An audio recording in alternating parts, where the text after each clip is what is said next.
everyone, and welcome to another episode of the Today's the Day Changemakers Podcast. I am Jody Grunwald. This week, my guest is Melissa Prashad.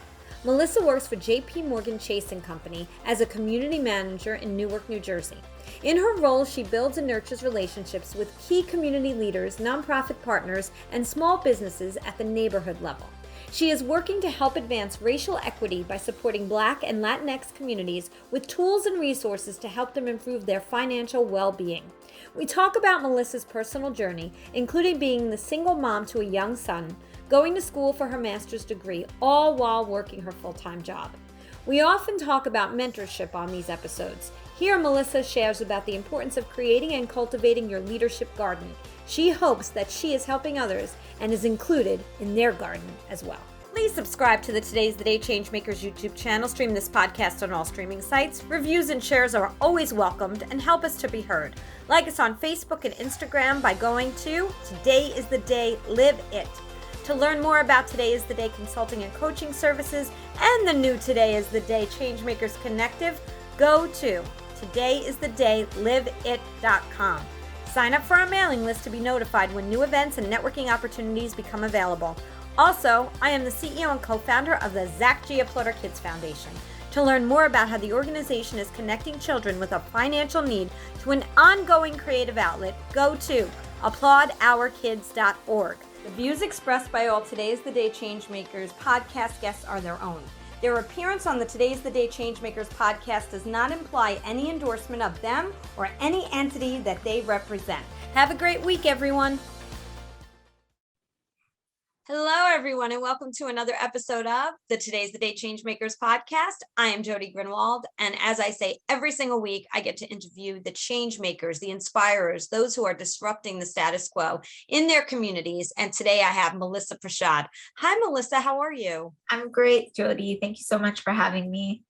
I'm so happy to have you. I've been looking so forward to this conversation, and I'm going to read from your bio, and then we're going to get started, okay? Sounds great. Awesome.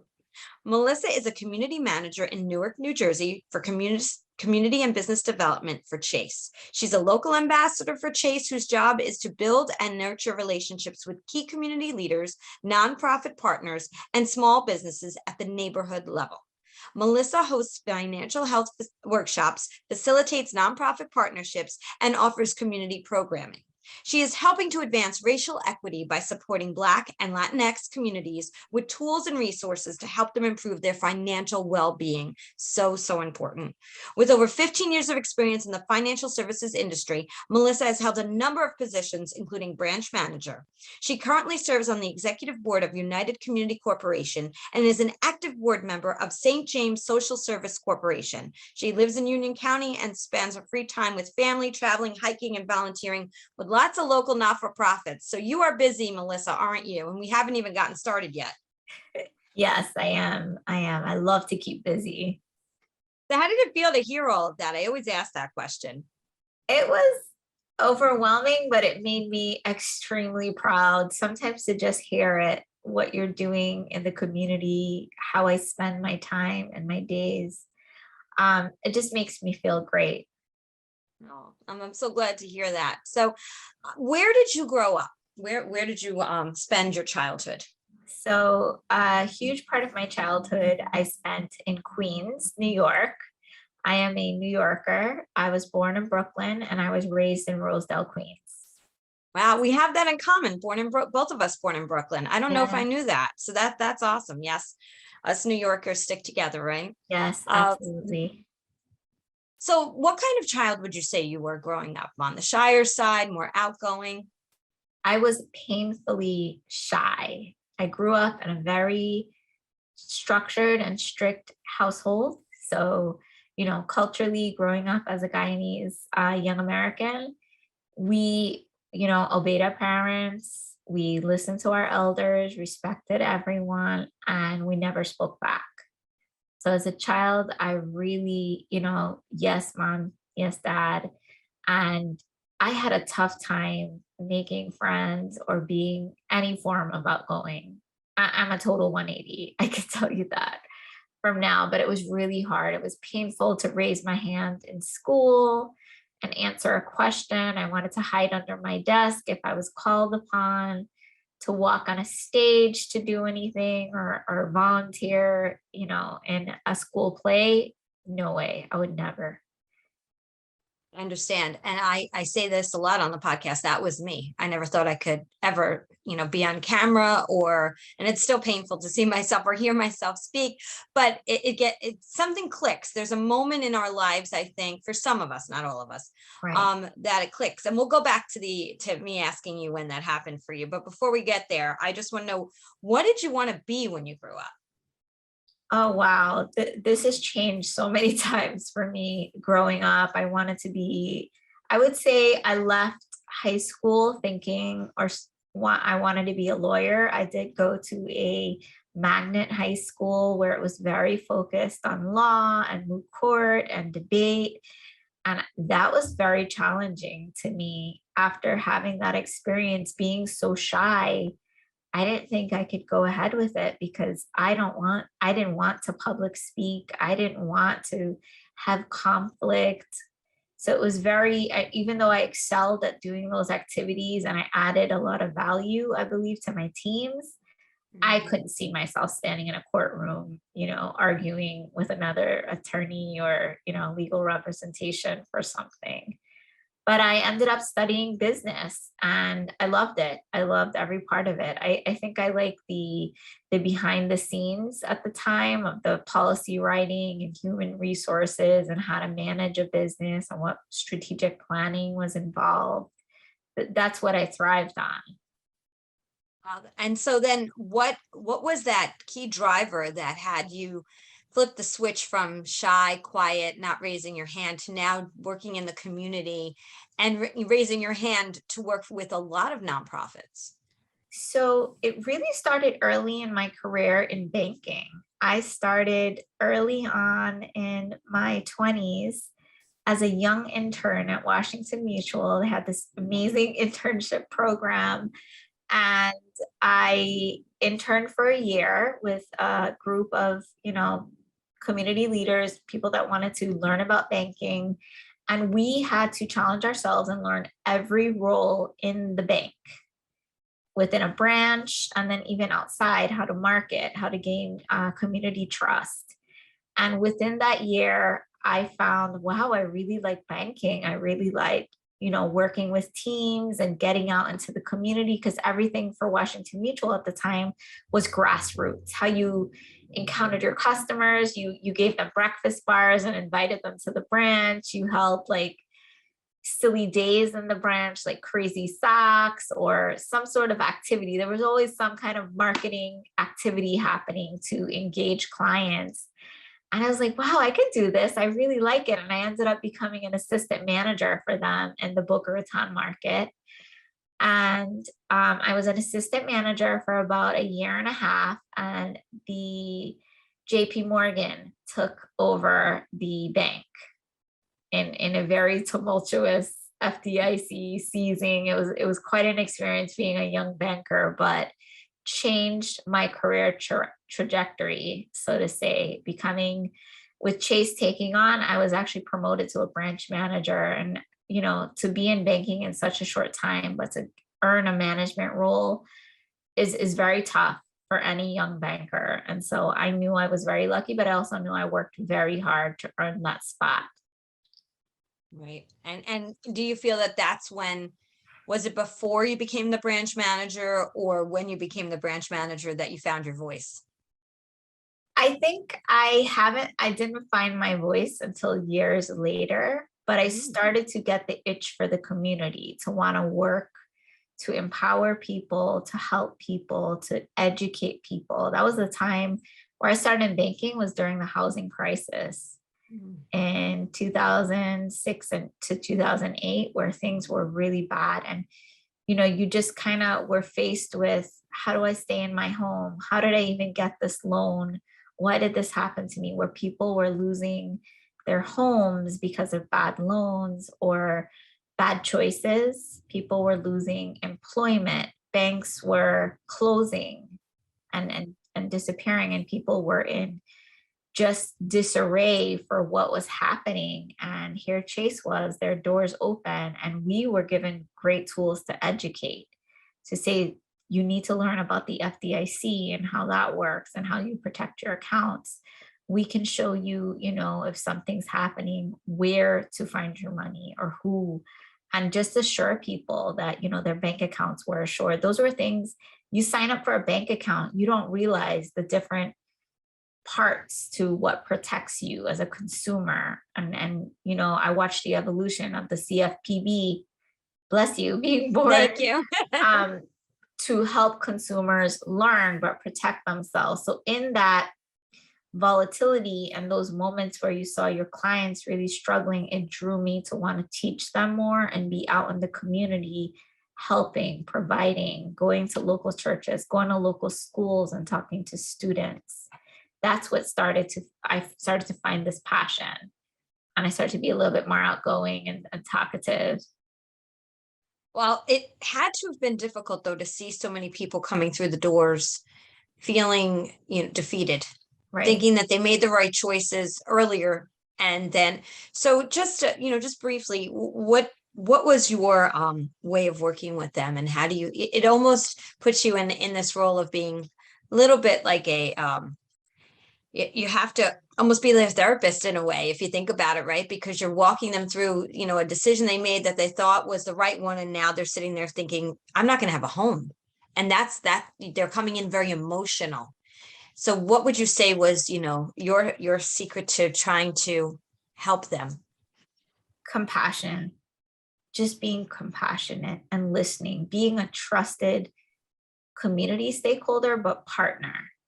Right? So if I was representing the bank, I listened to everything you said.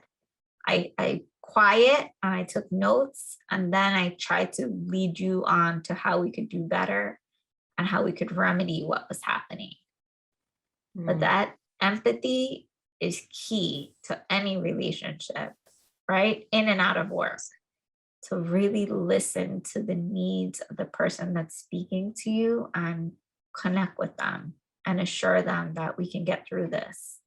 That's part of hope giving, right? When we're giving out hope and sharing and listening to people, you want them to know that it'll change, whatever the circumstance. Yeah. And they're not alone, right? I think that's the other piece, is that they, feeling like they're in it alone, even though they are, ultimately they are, but having a partner in the bank, or wherever you are, whatever the situation may be, knowing that they have that partner. But empathy and compassion, two very big buzzwords nowadays. People have been through a lot, and this is a tough time. It's been a tough time for many years now. And so those are things that I push hard on the podcast, and leaders need to have, I truly, truly believe. Speaking of that, though, too, is mentors, right? Mentors that you've had to bring you to where you are today. What would you say you found to be the most crucial that they taught you? So many great. I tell my current mentor, Michelle Circa, she's helping me build an amazing leadership garden. And when I think back to all the years in my career, professionally and personally, so many people have impacted my life. My own mother has always pushed me to do my best. She always brings up my favorite story, The Little Engine That Could. And she goes, you keep pushing, you keep going up a hill. You don't look back, you don't go backwards, you keep going forward. So my mom, of course, my aunt, who's her sister, always a source of just compassion and listening, giving me empathy when I need it, and encouraging me that I will get through anything I'm going through.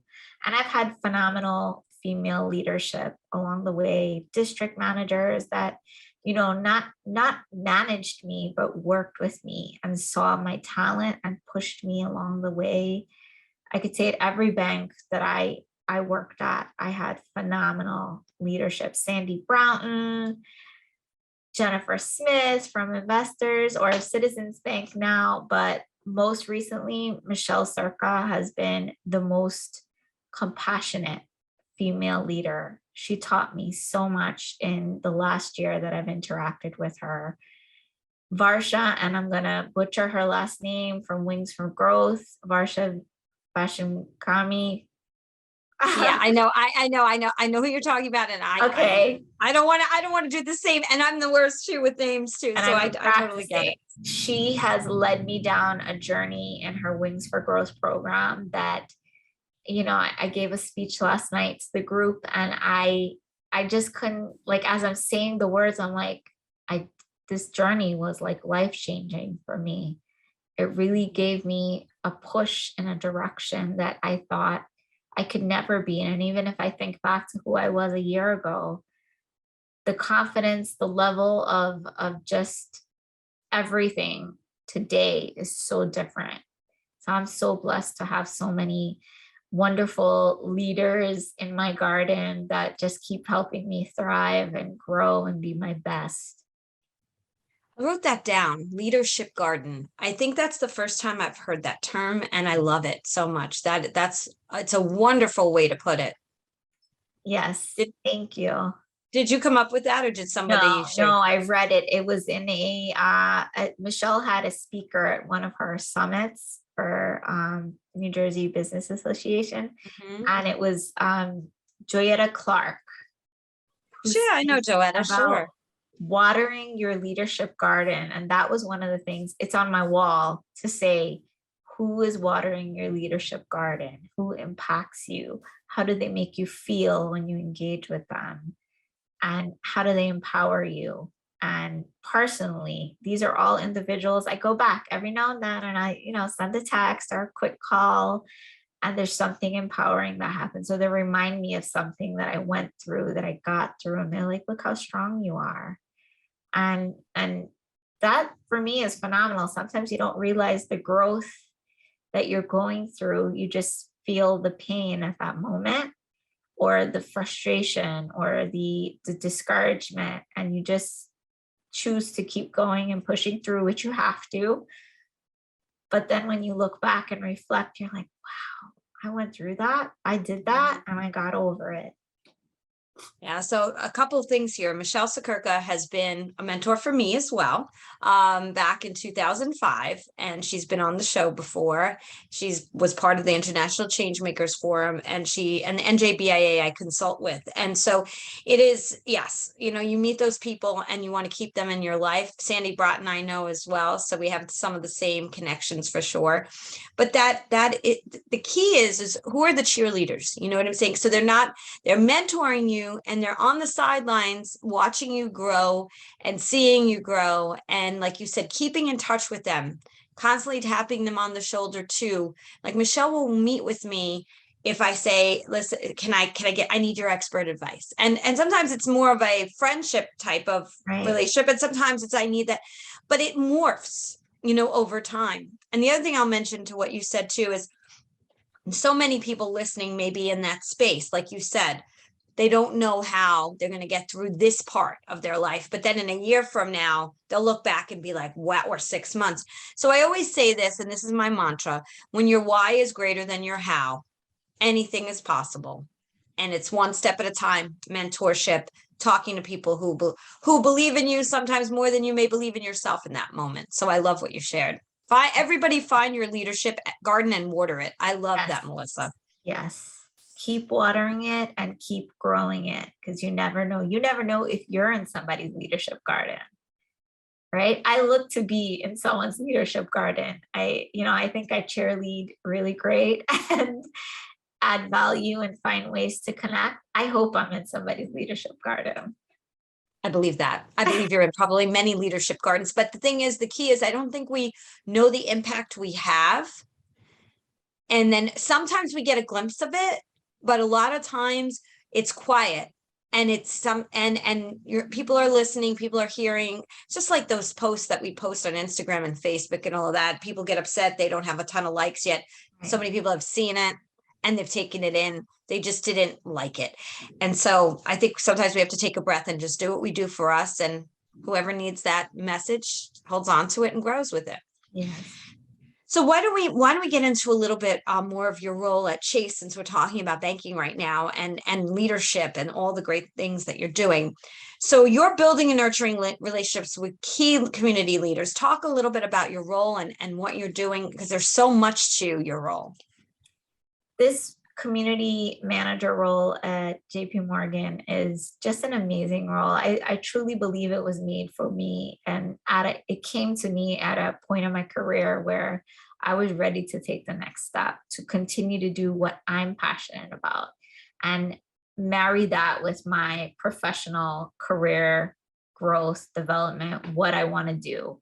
And so I spend my days working in the community, teaching financial health, having those aha moments with community stakeholders like, yes, you can budget, you can save, we can get through credit situations, and you will do better. And I will help you along the way. I'm an accountability coach, apparently. I'm checking in with my students saying, did we take the steps we said we were going to take? Right? Another part of my job is to, of course, build trust in the community, continue to find ways to show compassion to the community, to engage and really hear the needs of the community.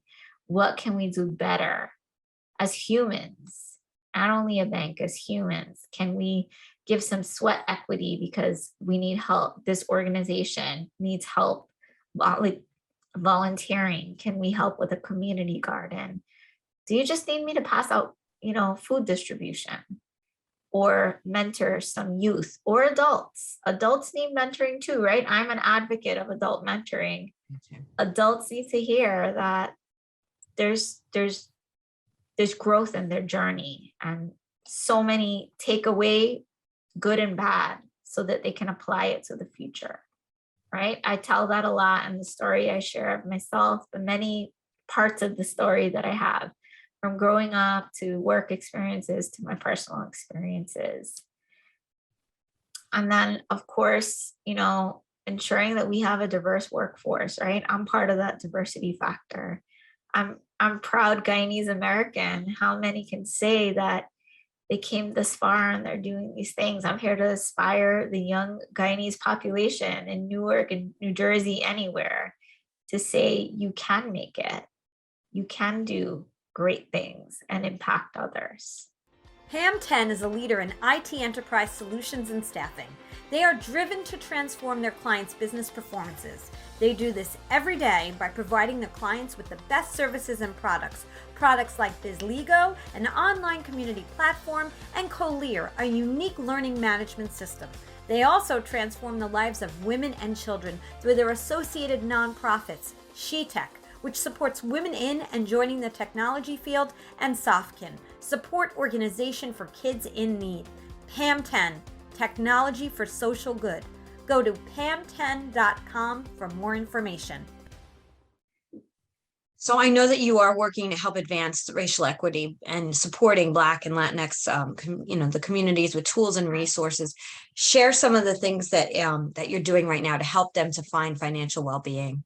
Absolutely. We are providing some excellent financial health, from savings and budgeting to credit to just knowing the ins and outs. A lot of times people say, yes, I do banking.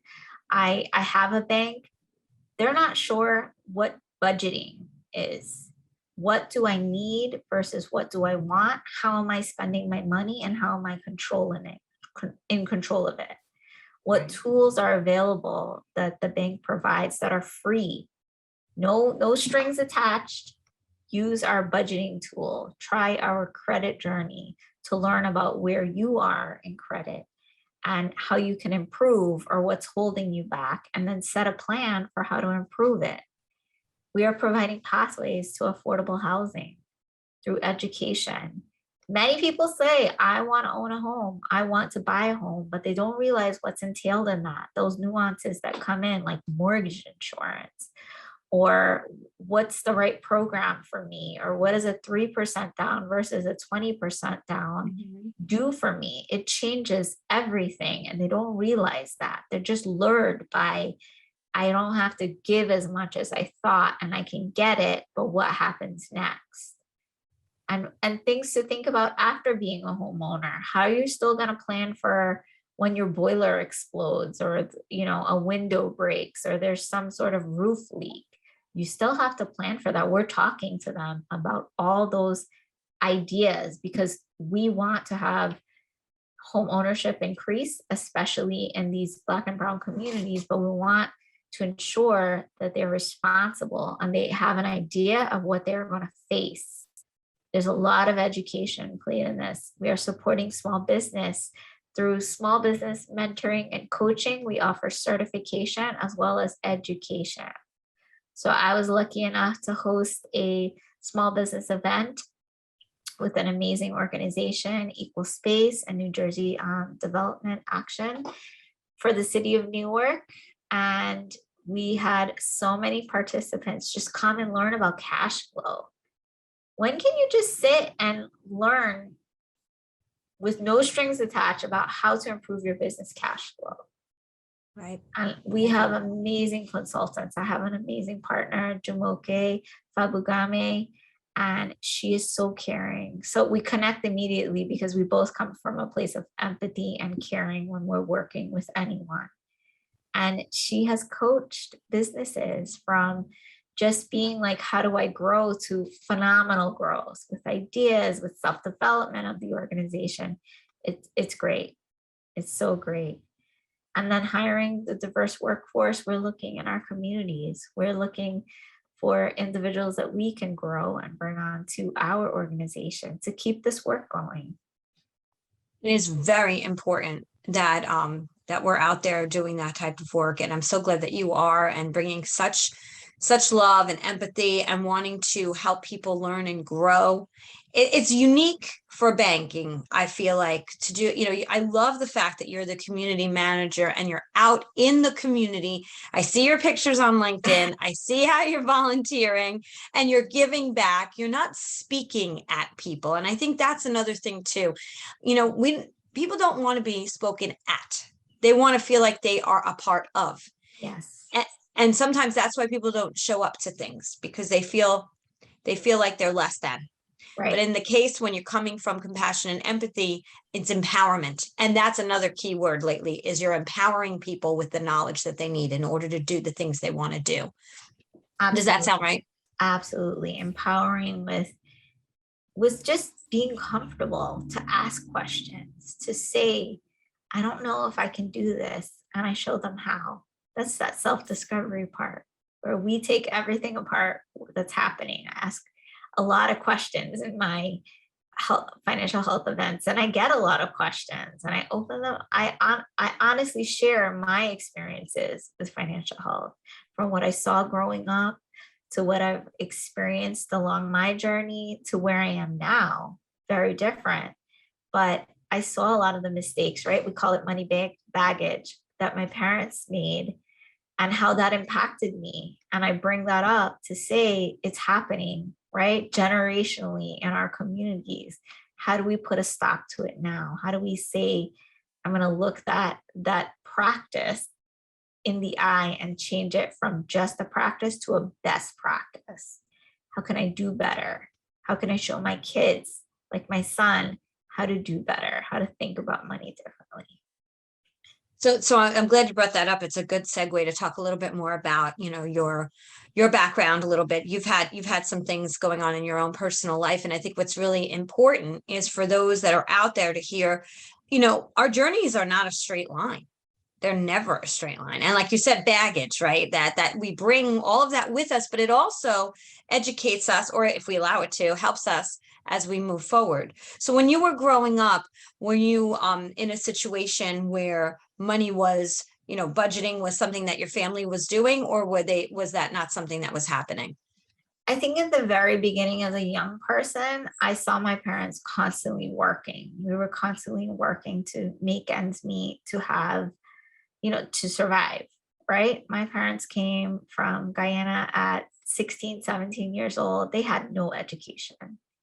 They barely had a high school education, and came to America. They were sent here to change their lives, right? They were from extremely poor families. Guyana is a third world country, and they came here and they worked in factories, right? they just sweat equity at work and did many things they probably thought they would never have to do to earn a living. But they did that as they started their family and made really great choices. And along the way, they made some mistakes. There was debt. There were many things that occurred that we learned our lessons from. They learned their lessons. And my sister and I witnessed growing up. So we were very cautious at times. I would say, I reflect back on those money stories, that baggage. As I look into the baggage, I take different parts. So of course, I started as a young person and I wanted everything because there was a point in my life where my parents were doing really well. My dad owned a business. He was working a lot. He was helping a lot of people, but we were provided very well for when we were older. And so as I, went on to the work world, I wanted that lifestyle still, even though I could not afford it. And it created a lot of issues for debt for me. I had a tremendous amount of debt in my 20s. And I had to work very hard to pay it all off because I think with integrity, and it would not be right to not pay it. So I worked at just paying it, working really hard, saving, not going out, not enjoying any luxuries, and making sure that I paid it all off myself because that was important to me. That's part of my independence. And it was hard. It was hard. And I think back to that time where I didn't like how I felt. I didn't like what I did. I had all these things to account for, but for what? Now I was in so much debt, so much stress, so much worry that I was digging myself out of a hole, as we call it. Yeah. And I think a lot of us in our 20s, I know I'm older than you, obviously, but I did the same thing. You get excited, you get that credit card, you're putting that plastic across the cashier desk and you're like, it's just, you don't know where it's going at that point. Right. And then all of a sudden you get the bill and and that it's tough. It's tough. And some of us have to learn the hard way. And that's okay. As long as we learn, right? The whole key is learning on the other side. But then, you wound up, you got married, right? And had a baby. And, I know that was a little bit of a challenge too, that there was a little bit of a challenging relationship there. What did you learn from that experience? Because I say this because, and I bring up personal stuff a lot of times, because there's something to learn from the things that we all go through. And we saw, as we spoke about Melissa, on the side where she is right now, but like we say, it wasn't, and it isn't always a straight line. So for those who are out there, women who are, single moms, I think it's a really career minded, important to bring up some of the things that we go through, career minded, bringing up children and trying to juggle school, which you're going to get to as well. So again, my question was, what did you learn from your experience and in a challenging relationship that you had to deal with? I certainly did. I got married when I was in my 20s. And, I don't think I really knew myself. I got married and I became someone's wife, someone's daughter-in-law. I was still my parents' daughter. I was still doing things I was passionate about, but I lost myself in that process of being everything for someone else. And of course, there were other things happening that impacted that made me want to be a great wife or a great daughter-in-law or a great daughter that was leading by example by what, the values that my parents taught me. I wanted to do well, but instead I was hiding a lot of the things that were happening that should not have happened. And, I did face some emotional abuse and mental abuse, and at times some physical that, even during that, I did not think anything of it. I thought, this is what you go through when you're married. How would I know? I didn't know until I was older to say, wait a minute. Something snapped and I said, wait a minute, what's going on here? And I just took a step back. I was already a mom and I was looking at some of my son's behaviors and I said, there's no way that he is going to behave or emulate what anyone is doing in this household. And at that point, I had to take a step back, and I found actually an amazing therapist to talk me through my feelings, because I wasn't ready to share with my family what was happening, nor did I have anyone. I didn't know how to tell anyone what I was facing or what I was feeling. You know, when you decide, I don't think I can do this marriage anymore, it's a jolting, right? It's an emotional as well as mental place to be. But I felt like I was in such a dark place that I had to do something and talk to someone, because I wanted to be a strong woman and I wanted to be a mother, to show my son that we're going to survive whatever we're going through, and be better than it. And that's what has driven me to the journey I'm on today, to say, all right, I'm not that woman that I was 5 years ago, 10 years ago, even 20 years ago. But I'll look at that journey and it'll give me a different type of strength and drive to keep pushing through. I will not stop. I will not let anything that's happened to me hold me back or change my trajectory. I'm very driven at achieving my goals, at being a great woman and strong for myself first, because I matter. I have compassion for myself, and being a phenomenal mom for my son, to say, you know that your mom is strong and she shows you every day that you can do anything you want to do. Yeah. And I think that example for him is important. He's a minority young man growing up in a very tumultuous world. And I want to give him those examples that no matter what is happening around you, you keep going. You keep going. You heal, you lick those wounds, and you get up and you keep going and meet your goals and dreams. You know, there's a lot of people out there, Melissa, and I want you to know, I always, when somebody shares something so personal, I want you to know how truly appreciative I am that you do that on the show, because there is somebody out there that will listen and that may be going through some of the same things. And I'm going to get to a question in a minute, but I would just want to say, you just never know what's going on in somebody's personal life. On the outside, people can be, and I've been in that place, and I've spoken more about it. I've been in that place. The outside world, everybody thinks you've got the Brady Bunch life, for those who remember that show. It's, you know, everything is going great, but then you pull up to your front door and you're a different person, and it's a tough to live the dual life. And I know how hard that is. Where does your reserve come from and that resilience come from? I just think a drive to be the best person that I can be, that I want more than what is happening. That's what I keep telling myself. I want more than what's happening. And I want it for me, not for an accolade, not for my parents to feel good, not for anything but me. I want to be strong. I want to motivate others. I want to inspire women that no matter what is happening, how low they are, how rock bottom it is, because I've been there, where I'm laying on the couch and I can't move because I don't know what to do that day. It'll pass. It'll pass. And I just think, what else can I do?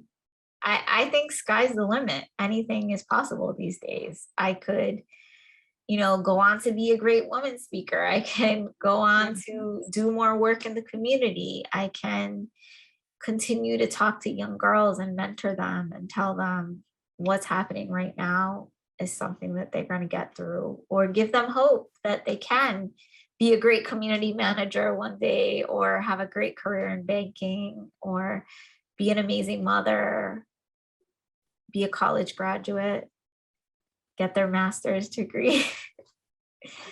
Yes. And let's talk about that. So while all of this is going on in your life, right? Becoming a single mom, working at JP Morgan Chase, you're going to school. I am. Incredible. So talk to everybody about how you went about that and what you're going to school for.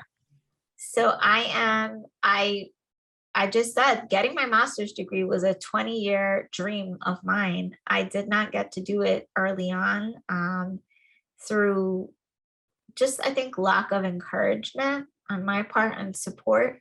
It wasn't the right time prior.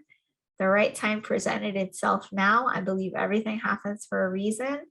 I am very close to graduation. I'm 2 classes away, actually. Hey. And I'm pumped. I'm getting my master's in public administration and policy, and sky's the limit. Truly, I started the journey because I wanted to learn more about nonprofit and community and how I can impact it. What are the things I can learn about and grow from, so that when I am meeting with my community organizations, with my stakeholders, how I would add value. So I'm expert at writing strategic plans. I know how to boost volunteerism and keep them. I've written strategic plans about volunteerism. I've had to emulate being a fundraiser. I've done so many cool projects along the way, including, focus on managing. How do you manage a nonprofit? How do you manage a budget? So when I come to the table for an organization, I'm not only Melissa, community manager, and these are the things I can do. I understand your challenges. I do ask them what their challenges are. What's happening? Where are your volunteers? What are you struggling with? And it's always an aha. Oh, you know what a strategic plan is? You understand what's entailed in that? And, it'll be another discussion, but I'm adding value that way because I understand their world. And it makes me excited to be able to help with something. And that is such a good way to put it, is adding value. When you feel like the well is dry, right? Everybody and anyone can add value. Yes. Anyone. And like you said, it's okay to lick our wounds, to sit on the couch. We need that. But for me too, and when I work with my private clients for coaching, we always say, what's the time limit? Is it an hour? Is it 24 hours? How long are you going to do that for? And then how are you going to build yourself back up to get off the couch? And what's going to be the next step to get out into the world again? Absolutely. I used to give myself time limits and then goals for the day. Get out and go get, a juice, an ice cream, go take a walk. You have to change your thought at that moment. Whatever's pulling you to that couch, you've got to change your thought. Go play a game with Dylan. Go play with a Frisbee, anything. Take a drive to the beach. Whatever you need to do to change that feeling, it has to happen. I really so appreciate you talking us through the challenges personally and the incredible work you're doing professionally. Before I ask you our last question, is there anything else you want to leave the audience with? I just want to give everyone a message, a feeling of hope, that no matter what you are going through, what challenges you're faced, that you'll get through it.